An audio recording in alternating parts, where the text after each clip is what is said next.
How to change App Store country or region on iPhone or iPad?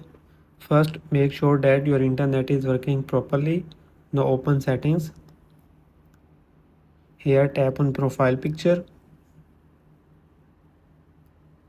Now tap on your account name.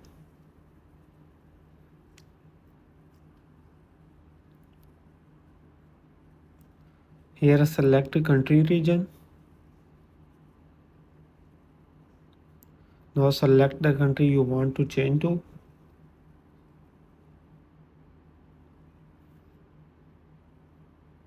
Tap on continue.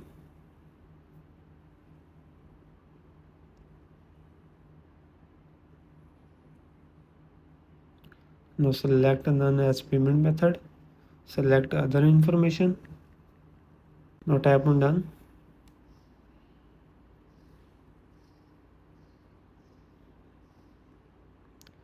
Here you can see your App Store region has been changed successfully.